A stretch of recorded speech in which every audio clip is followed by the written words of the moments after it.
Hola estudiantes. In this video we are going to learn about what we do with conjugating tener, the verb for to have.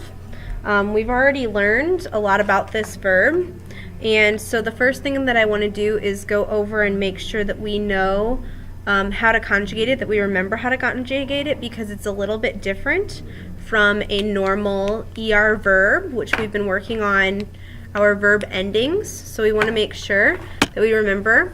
Now when it comes to tener, okay, I know my ER verb endings, okay? I've got my O, ace, a, amos, ace, and n. But when I would normally conjugate a verb, I would just get rid of my ending and add my new ending. But for tener, it's an irregular verb, so I've got to do a couple of things differently. Okay, so inside this, we call this the boot, because it looks like a boot. I'm going to have irregular forms. Outside the boot, I just conjugate it like normal, which means I get rid of my ER, and I keep my ten, and add my new endings, so tenemos and tenéis. But outside the boot, things are different, okay? For my yo form, as you already know, I should have tengo instead of teno. For my to form, instead of tenes, I have tienes, T-I-E-N-E-S. For my el, ella, usted, again, I'm going to have that vowel change from E to I-E, and that's tiene. Tenemos and tenéis for the nosotros and vosotros. And then in the ustedes form, again, my vowel is going to change, which is what makes this an irregular verb. Okay? So tengo, tienes, tiene, tenemos, tenéis, tienen. All right. So let's talk about what we already know how to do with this verb. You should already know several things. First of all, you should know that the verb tener means to have. You should also know a couple of things that you use tener to talk about, like hair color, like Señora Miller tiene pelo castaño. We also use it for eye color, like ella tiene ojos verdes. We also learned about using tener to talk about age, like Señora Miller tiene 28 años. Okay, all of these are things that we have already used tener for in the past. In this chapter, we're adding a couple of things to what we're going to use tener to talk about. The first thing we've already practiced a lot in class, and that is that I'm going to use tener to talk about what classes I have. Like if I was going to say, yo tengo la clase de inglés en la mañana. I have English class in the morning. The second thing, and this is the newer thing for us, is talking about what I have to do. And for this, I'm going to use a form of tener, and then I'm going to have the word que and an infinitive. Tener que is one of your vocab words. It means to have to, and it's what we use to talk about when we have to do something, like I have to play sports after school, or I have to listen to the teacher in the class.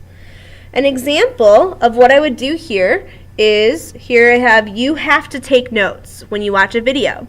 So I'm still going to use a form of tener, tú tienes. After that, I need to have the word que, tienes que, and then following that, I'm going to use an infinitive, which remember is an unconjugated verb. So it should end in AR, ER, or IR. I'm not going to conjugate this, okay, because it's to take notes, not you take notes, but to. Tú tienes que tomar apuntes. So that's what I'm going to do. I'm going to use a form of tener with que and an infinitive. So let's do a practice here real quick. So the first one is we have to listen. All right, we have to listen. So what am I going to do for this sentence? I'm going to start with a form of tener. Okay, so we, if I'm going to use a subject, I'm going to use nosotros. Okay, and my form of tener is going to be the nosotros form, tenemos, and then this is just we have. In order to say we have to do something, I need the word que. Nosotros tenemos que, and then the word for to listen, which is escuchar. Okay, we have to listen. I'm not going to conjugate escuchar. It's not escuchamos. It's just nosotros tenemos que escuchar. How about the next one? For Sandra has to eat fruit. Again, I'm going to start with a form of tener from my chart. I'm going to keep her name, so it could just be Sandra. For my form of tener, since I'm talking about her, I'm going to use the el, ella, usted form to say tiene.